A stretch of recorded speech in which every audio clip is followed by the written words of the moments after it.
ભારત માતા કી જય. વંદે માતરમ. મંચ ઉપર ઉપસ્થિત તમામ મહાનુભાવો, નડિયાદના લોકપ્રિય ધારાસભ્ય શ્રી પંકજભાઈ દેસાઈ સાહેબ, નડિયાદ મહાનગરપાલિકાના કમિશનર શ્રી કેબી ઝવેરી સાહેબ, ડેપ્યુટી મેયર કલ્પેશભાઈ, સ્ટેન્ડિંગ કમિટીના ચેરમેન પરાગભાઈ, મારા અન્ય સાથી કાઉન્સિલર મિત્રો, પદાધિકારીઓ, નગરપાલિકાના વિભાગના વિવિધ વિભાગોના સૌ ઉપસ્થિત અધિકારી કર્મચારી, સૌ સ્કૂલ અને બાળકોના ભૂલકાઓ, પત્રકાર મિત્રો અને મારા વાલા નડિયાદવાસી ભાઈઓ અને બહેનો, આજે 80મા સ્વાતંત્ર્ય પર્વના પાવન અવસરે નડિયાદ નગરની ઐતિહાસિક ધરા અને પવિત્ર ધરા પર તિરંગો લહેરાવતા મને અત્યંત ગર્વ અને આનંદની લાગણી થઈ રહી છે. આ દેશને આઝાદી અપાવવા માટે પોતાના પ્રાણોની આહુતિ આપનાર તમામ અમર શહીદને હું નડિયાદની જનતા વતી કોટી કોટી વંદન કરું છું. બીતે બીતે ચિત્ર વિહારે સંતરામની આ નગરી. જ્યારે આપણે નડિયાદના ગૌરવની વાત કરીએ ત્યારે સૌથી પહેલું મસ્તક જ્યાં નમી જાય તે આપણું પરમ પવિત્ર શ્રી સંતરામ મંદિર છે. સંતરામ મહારાજ, શ્રી સંત શિરોમણી પૂજ્ય સંતરામ મહારાજની આ તપોભૂમિ આપણને સદીઓથી પરોપકાર, સાદગી અને માનવ સેવાના સંસ્કારો આપતી આવી છે.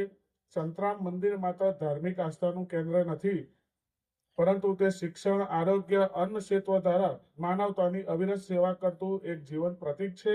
આ પવિત્ર ભૂમિના આશીર્વાદ જ છે કે આજે નડિયાદના આ સમગ્ર આપણે ગુજરાતમાં એક આગવી ઓળખ ધરાવીએ છીએ. ઓમ અને જય મહારાજના મંત્રથી અને ગુંજતી આ નગરી તેમની કૃપા સદાય વરસતી રહે એવી આજના શુભ અવસરે શ્રી સંતરામ મહારાજના ચરણોમાં પ્રાર્થના કરું છું.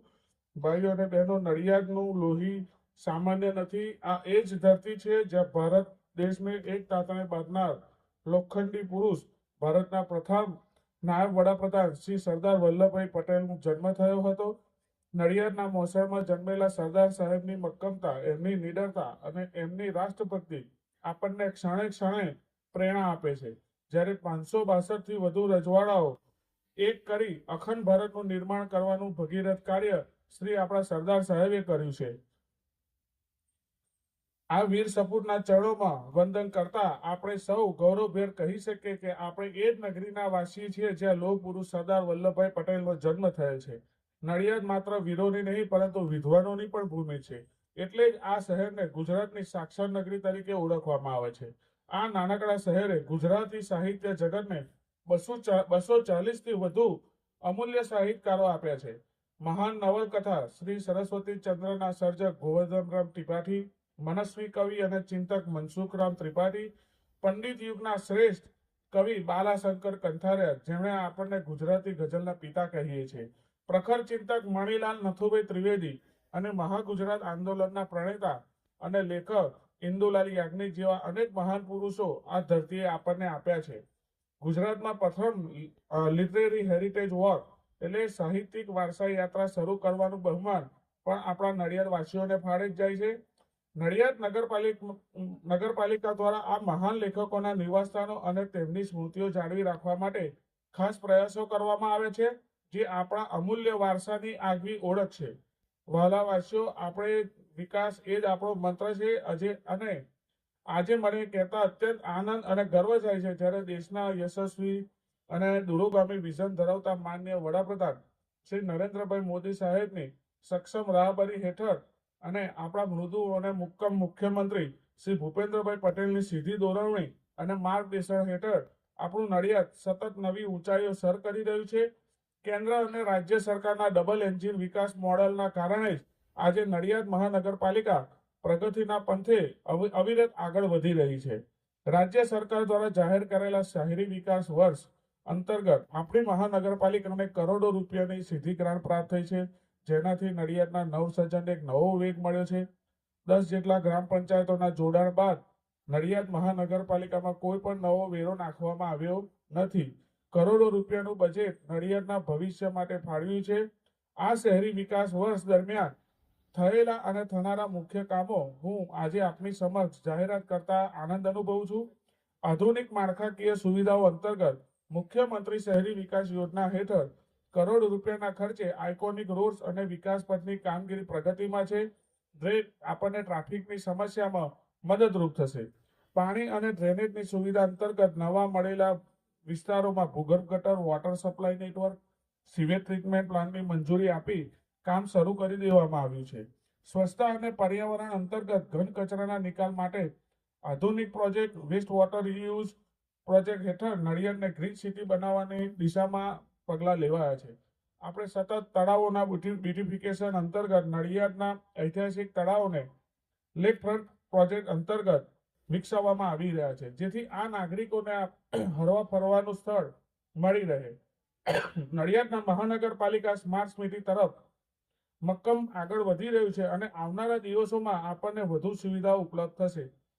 ભાઈઓ અને બહેનો, સંતરામ ભારતની આ પવિત્ર ભૂમિને સ્વચ્છ અને સુંદર રાખવી એ આપણી નૈતિક ફરજ છે. માનનીય વડાપ્રધાન શ્રી સ્વચ્છ ભારત મિશનના સ્વપ્નને સાકાર કરવા આપણી નડિયાદ મહાનગરપાલિકા સફાઈમાં સતત ઝુંબેશ આપણે અગ્રેસર રહી છે. આપણું શહેર કચરા મુક્ત બને, નાગરિકોનું આરોગ્ય જળવાય તે માટે અમે નવીન અને આધુનિક કામગીરી હાથ ધરી રહ્યા છે. 100% આપણે ડોર ટુ ડોર કલેક્શન યોજના અંતર્ગત નડિયાદના તમામ વોર્ડ અને સોસાયટી તેમજ નવા ભણેલા વિસ્તારોમાં દરરોજ સવારે 100% ડોર ટુ ડોર કચરો એકત્રિત કરવાની વ્યવસ્થા સુદ્રઢ કરવામાં આવી છે. સૂકા અને ભીના કચરાનું વર્ગીકરણ યોજના અંતર્ગત કચરાના સ્ત્રોત પર જ કે ઘરોમાંથી સૂકો અને ભીનો કચરો અલગ લેવા માટે નાગરિકોને જાગૃત કરી અને આધુનિક ડસ્ટબિન અને સેગ્રીગેશન વાહનોની સંખ્યામાં વધારો કરાયો છે. આધુનિક સફાઈ મશીનરી અને મુખ્ય માર્ગો અને હાઈવે પર રાત્રિકાલીન દરમિયાન અદ્યતન રોડ સ્વીપર મશીનનો ઉપયોગ શરૂ કરવામાં આવ્યો છે, જેથી નાગરિકો સવારે સ્વચ્છ નડિયાદમાં આંખ ખોલે. પ્લાસ્ટિક મુક્ત નડિયાદ બનાવવા માટે સિંગલ યુઝ પ્લાસ્ટિકના વપરાશને અટકાવવા માટે સતત ઝુંબેશ અને જનજાગૃતિ અભિયાન ચલાવવામાં આવી રહ્યા છે. ઝીરો વેસ્ટ સિટી તરફ પ્રયાણ કરવાના હેતુસર આપણા ડમ્પિંગ સાઇટ પરના કચરાના વૈજ્ઞાનિક ઢબે નિકાલ માટે બાયો માઇનિંગ અને કમ્પોસ્ટ પ્લાન્ટ કાર્યરત કરવામાં આવે છે, જેથી ભવિષ્યમાં નડિયાદમાં ઝીરો વેસ્ટ સિટી બની શકે. મહાનગરપાલિકાની સફાઈ કર્મચારીઓ જે આપણા અસલી સ્વચ્છતાના સૈનિકો છે, તેમના અથાગ પરિશ્રમથી આજે આપણું નડિયાદ સ્વચ્છતા રેન્કિંગમાં સતત સુધારો કરી રહ્યું છે. મારા મેયર કાર્ડ દરમિયાન 80 સ્ક્વેર કિલોમીટરના નડિયાદમાં ઘરે ઘરે પીવાનું સ્વચ્છ પાણી મળે, તમામ વિસ્તારોમાં ગટરની સુવિધા ઉપલબ્ધ થાય, વરસાદી પાણીનો યોગ્ય નિકાલ થાય. હાલ કાર્યરત કાચની કામગીરી 2.7 કિલોમીટરની છે.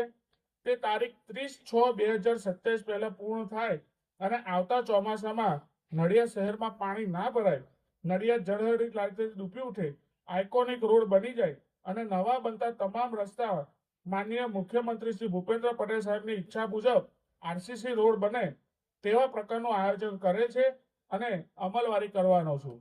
નડિયાદ મહાનગરપાલિકાના તમામ સવલત નડિયાદના નાગરિકોને મળે તેવી વ્યવસ્થા પણ ગોઠવવા જઈ રહ્યા છે. આ કાર્યમાં આપ સૌનો સાથ અને સહકાર જરૂરી છે. જ્યાં સરકારી જગ્યા ઉપર દબાણ કરેલ હશે તે દૂર કરવા હું અને અમારું તંત્ર કટિબદ્ધ છે. શહેરમાં ટ્રાફિક અને પાર્કિંગ માટે પણ આયોજન જરૂરી છે, જે દિશામાં પણ પૂરતા પ્રયત્નો કરવા જઈ રહ્યા છે. અંતમાં હું નડિયાદના પ્રત્યેક નાગરિકને અપીલ કરું છું કે આવો આપણે સૌ સાથે મળી નડિયાદને વધુ સ્વચ્છ, સુંદર, હરિયાળું અને શિક્ષિત મહાનગર બનાવીએ. આપણા પૂર્વજો સાહિત્યકારોએ આપેલા આપણા વારસાને નિભાવીએ.